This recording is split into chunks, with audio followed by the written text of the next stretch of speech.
Tony Robbins. Kyle, the motivational speaker. You've been following his cadence, trying to pick up a thing or two? Well, by the looks of you, it doesn't seem to be working at all. You don't seem any more intense or motivated to me. DarbyCast, WildCard Friday.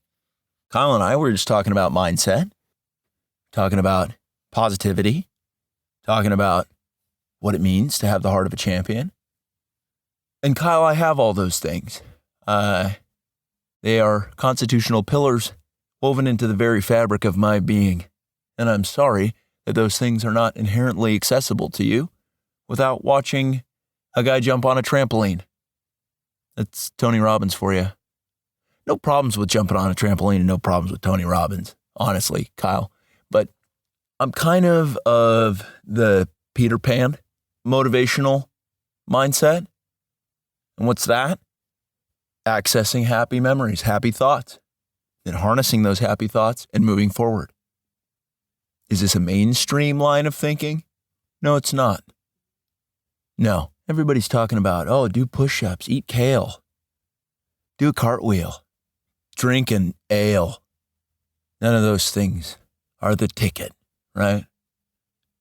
When I'm feeling unmotivated or feeling a little sideways, I like to think about stories from my youth, the good times. And then I think about the times that the youth are having right now, and I think to myself, son of a bitch, if kids aren't able to do the kind of stuff that I was doing as a kid, then we have got issues upon issues. Kids are doing their Fortnite dances. They're cartwheeling digitally and not actually. So that's why the cartwheel thing wouldn't work at all. But let me tell you a story about summer camp that I went to. And now parents aren't especially cool with their kids doing anything. And I get it. There's a lot of perverts around. Look no further than Florida, where Ron DeSantis, hero, is trying to clap back at educator perverts. Get out, right? Get your mitts off of the youth. Everybody's sick of it. Quit trying to justify it and say that it's important. Okay? 5-year-olds don't need to know about your nipple clamp collection. Nobody needs to know about that. But when I was a kid, I went to a specific summer camp that was for youth of rare promise. It was a marine biology institute, and it was on an island. My folks told me it was Jurassic Park, and I was pretty disappointed upon arriving. However, I stuck it out because they had microscopes, which I found pretty cool, obstacle course.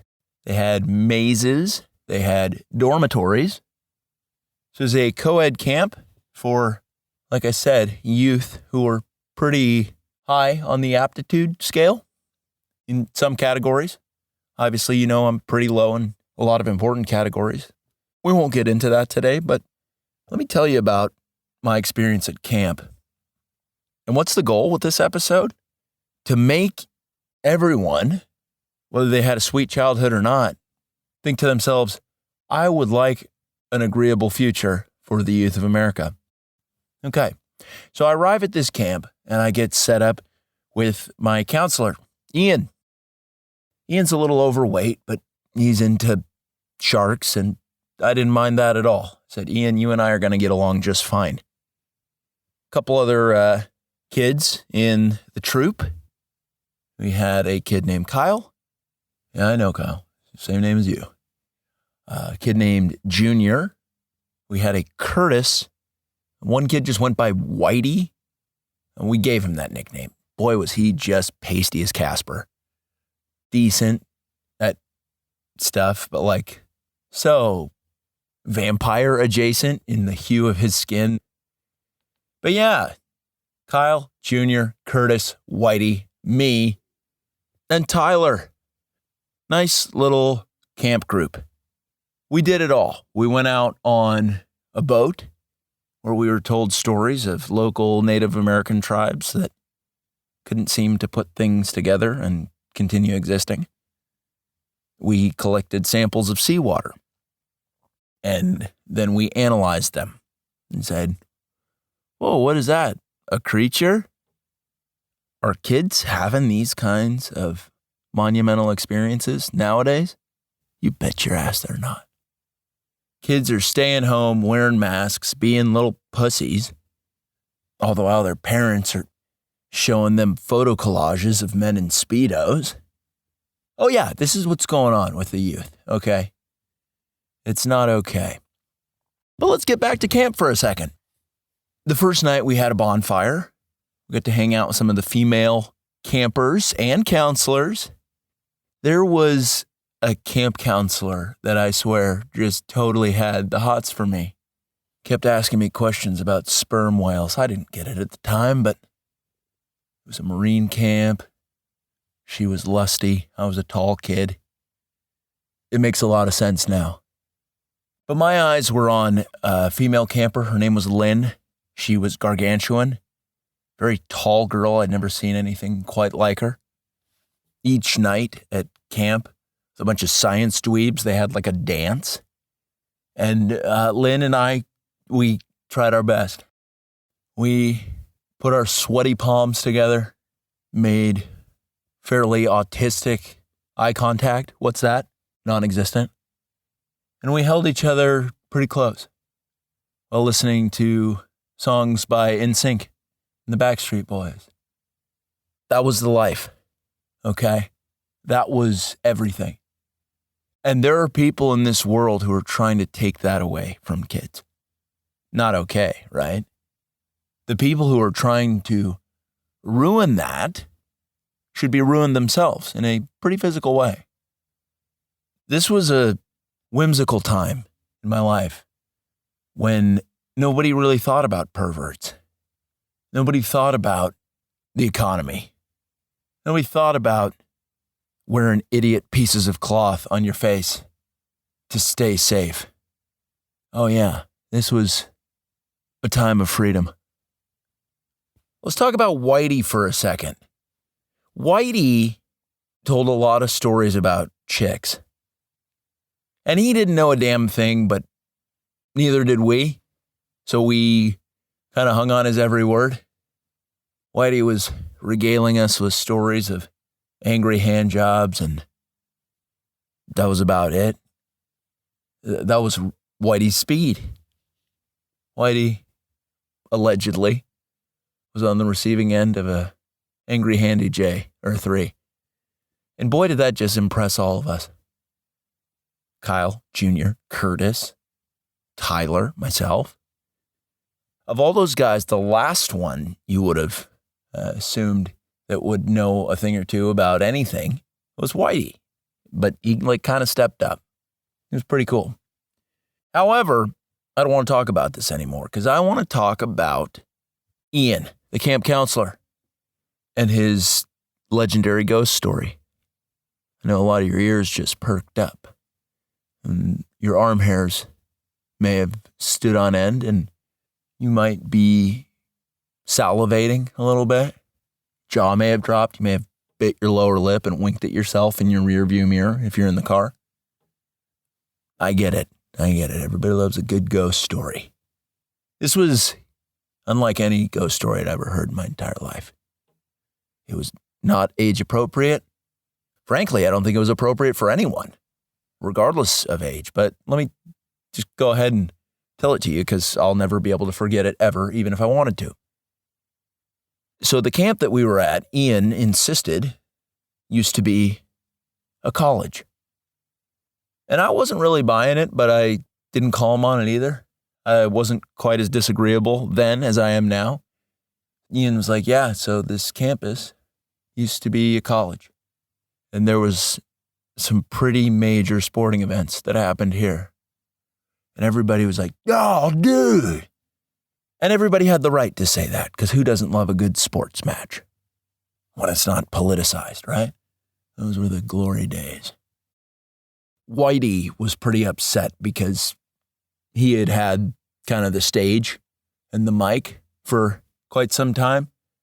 He was a one-tune kind of fiddler, but Ian had the stage now, and he was doing good things with it. Said the quarterback of the football team at the school here was a pretty cool guy. We all looked at each other in disbelief and said, "Can you believe that? I'd like to be somebody like this guy one day." Ian, what's his name? His name's Tom. Tom's a quarterback. This is well before Tom Brady, but imagine it's Tom Brady if you want. This island college. This story really revolves around Tom, who was struggling in his classes. All he could ever think about were big games. Oh, Tom, sucker for big games. Tell you what. Tom's professors were not thrilled by his arrogance when it came to higher education. Tom knew he was headed for the XFL or equivalent, maybe even better. So when it came to term papers, he blew them off. And the professors were like, "You're on thin ice, Tom, you son of a bitch." Tom was not about that. He wasn't. Tom was known to strike a teacher from time to time. And that was okay back then. Maybe like the 1970s. If your professor said something that wasn't okay, you're allowed to hit him. How much do we all miss something like that? Tom's untouchable, though. The headmaster, otherwise known as the dean of this college, had a real liking for Tom. And no matter how many times Tom's professors tried to fail him, the dean would hack into the mainframe and change the grades and say, "I got you, Tom." Tom's sister, Sheila, also went to the college. She was not okay. Very, and I mean very, slutty. Little did Tom realize his sister was filleting the dean, and that the dean, his apparent love for Tom and everything that Tom was doing, had no other explanation other than that Tom's sister was doing the dean dirty, as well as like half of Tom's football team. Let's pause for a second. If you're new to this show, I bet you're having a pretty decent time. And I'll tip my hat to you for joining. Unless you're not enjoying this, in which case you suck, right? Imagine being the kind of bozo that's hearing this and saying to themselves like, "This is lame." No, it's not, right? But anywho, let's continue. So Ian is telling us this story. It's past everyone's bedtime. We're on a tight schedule at this camp as young scientists studying wildlife and plants, kelp. Have you heard of it? So Ian continues telling us this story about Tom's sister getting flipped 10 ways till Tuesday by the dean. All the while, Tom doing a whole lot of damage on the gridiron. He could make every pass. He was nasty with play action, knew how to step up in the pocket and launch it. No stranger to a shotgun formation. Tom was winning games left and right, and he was beloved by all.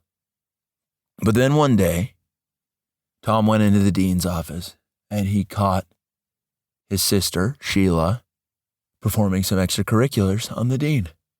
And he lost it. Tom went up to the dean, beat the hell out of him, and said, "Fuck you, Roger. It's over." And then the dean yelled back at him. He said, "Tom, it's over when I say it's over." Really intense. But what does this all mean? It means that Tom would have to study. Because you don't just kick the guy's ass who's giving you good grades and overriding all of your teachers who hate you for your carefree attitude and your ravishing good looks. This is what Ian, our camp counselor, is telling us. It's a real different kind of storytelling. and I'm glad I get to share it with you today. Finals are coming up. And although Tom, historically, has been most concerned with big games, he's got to stay in school. And so he asks some dweeby kid named Nathaniel, says, "Hey, how do I study?" Nathaniel scoffs at Tom, says, "You're a jock, man." Tom's like, "Yes, I know. What are we doing here?" And then Nathaniel says, "Take these." Hands Tom an unmarked bottle of pills. Whew, very different. Not okay. But Tom is out of options. It's finals week. He hasn't studied once. He has been working on his footwork. He has been pumping a couple of the cheerleaders. No time to really bone up on calculus, advanced English, and literature. Tom, not knowing much about pills or studying, takes the entire bottle. And these are caffeine pills. This was a time before Adderall and other ADHD medications were tweaking out the minds of the youth. Just your industry standard caffeine pill. But Tom took a lot of these, okay? And he's studying, or he's trying to, and he's pretty spracked. Caffeine is a diuretic, and it makes Tom have to take a pee. Tom, like a crackhead, bounces all over the place on his way to the bathroom, and he starts taking a leak. Into the bathroom walks the dean's deformed and disabled janitor son, Francis, who walked with a limp and had a ill-fitting pair of goofy shoes that kind of made a pitter-patter, but like really heavy. So like doo-doo, doo-doo, doo-doo, doo-doo. And all the students called this clubfoot, mentally disabled janitor, son of the dean, they referred to him as Clump. Ouch, right? So normally Tom, when he sees Clump, he's actually pretty cool with him. He's like, "Hey, Francis, good to see you." And Clump says whatever he says. But this time, it's late. Tom is on a lot of stimulants. And Clump was wearing a shirt that just wasn't right. What does that equal? A major panic attack out of Tom, star quarterback. And he starts yelling. Tom, in the middle of the night, he's like, "Ah! Ah!" And Clump isn't having it. He's a little startled. He goes over to Tom, and he wants to tell him, like, "Hey, dude, you're freaking out, man. You're all over the place. It's not okay, the volume of your voice." But Clump is not the most articulate fella. So he just kind of goes, "Duh, duh." Kind of some odd yelling, which startles Tom even further, right? My goodness. Clump doesn't know what to do. He puts a hand over Tom's mouth to try to quiet him down. Tom, high as a kite, bites Clump's hand. Clump got fucking pissed. And so he just took his mop. Remember, he's the janitor. He took his mop and he just started beating Tom, whacking him. And then he broke the mop. Tom was not defending himself well. He was pretty compromised mentally. Then Clump discarded the mop and proceeded to do things the old-fashioned way and beat Tom to death with his bare hands. Not super proud about the interaction as a whole, Clump proceeds to drag Tom's lifeless body into the surrounding woods of the campus. And then Clump vowed to never return again. So Tom's dead. Sheila is still sucking off the dean. finals are pretty much a moot point. No more big games for Tom. And Klump just stays in the wilderness. This is what Ian, camp counselor, communicated to us guys who were about 11, 12 years old, max. And then he finished that story by saying, and to this day, occasionally, you can still hear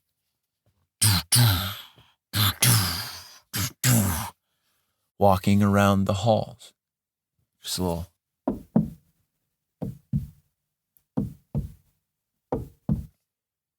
And needless to say, even the likes of that pervert Whitey was pretty rattled by this story.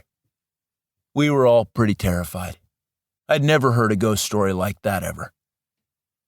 And Ian really didn't tie up a whole lot of the Sheila portion of the story. Pretty underdeveloped plot line.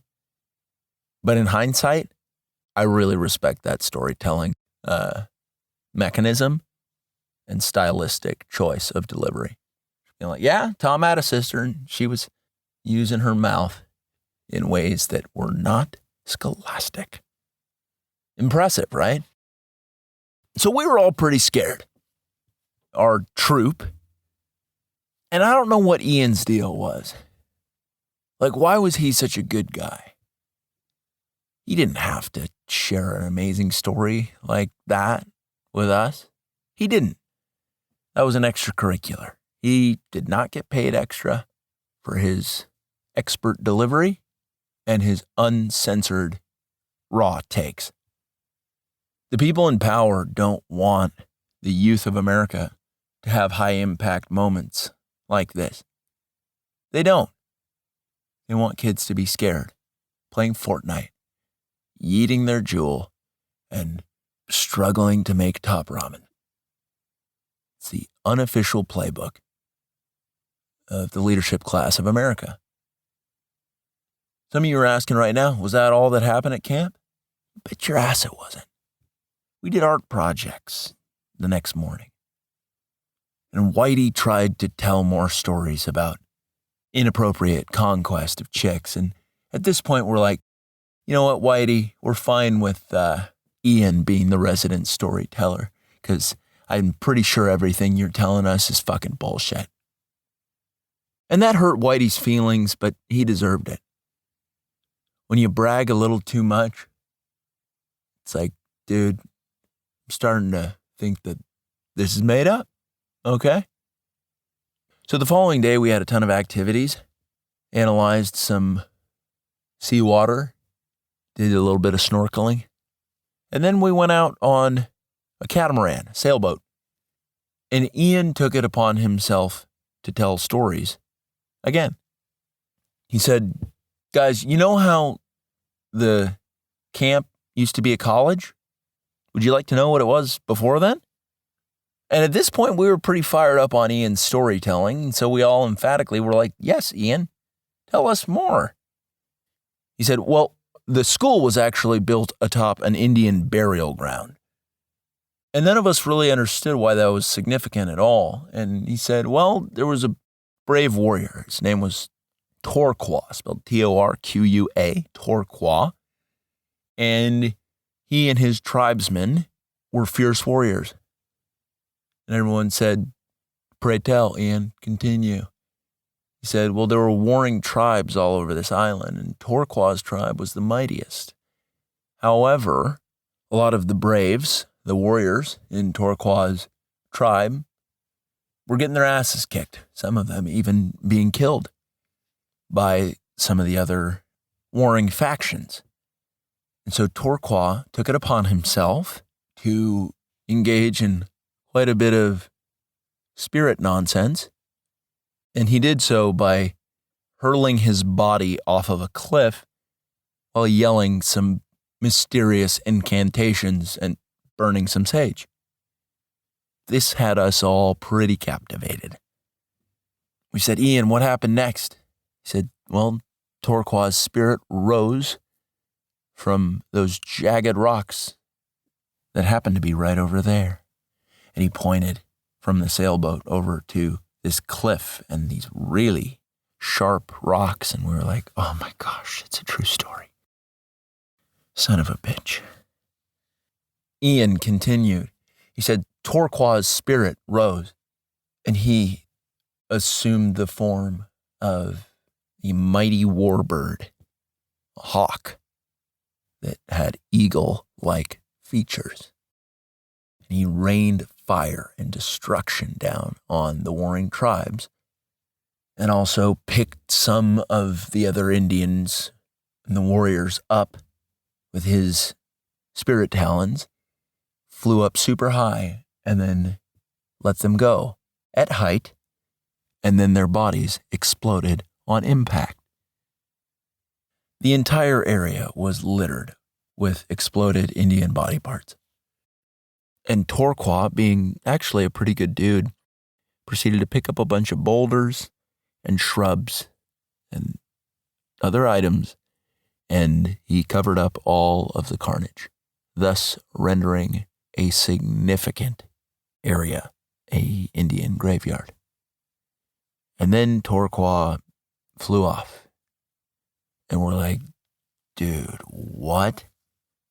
Like, does that have any consequences for us as campers?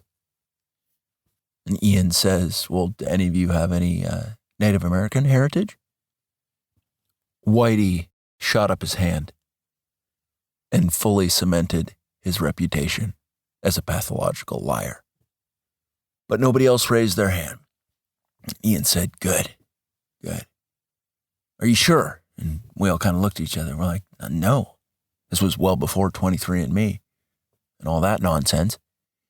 He said, well, if any of you have Native American blood in you, there have been campers historically in the past that have been picked up by giant birds and then flung to their death, actually right over there on those craggy rocks where Torquat pulled the sack fly.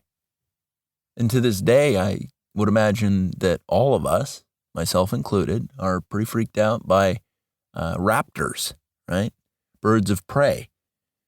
And whenever I see a hawk in the sky, I inevitably ask myself, I say, is that a small bird that's kind of close, or is that a humongous bird that's pretty far away? And we all love that, right? As a camp counselor, you tell a ghost story to have the kids freaked out at night, and then a Native American legend during the day to give the kids the impression like you're not safe anywhere, really. Spot on, right? Now, in this crazy world of ours, there are legitimate threats that kids can't go to camp and they can't just enjoy themselves.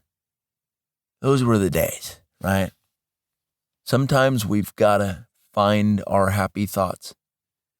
A lot of you are probably asking yourself, like, this didn't seem like a happy story. Like, what?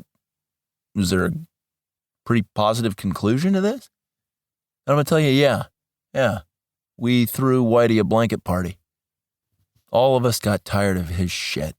And we beat him up.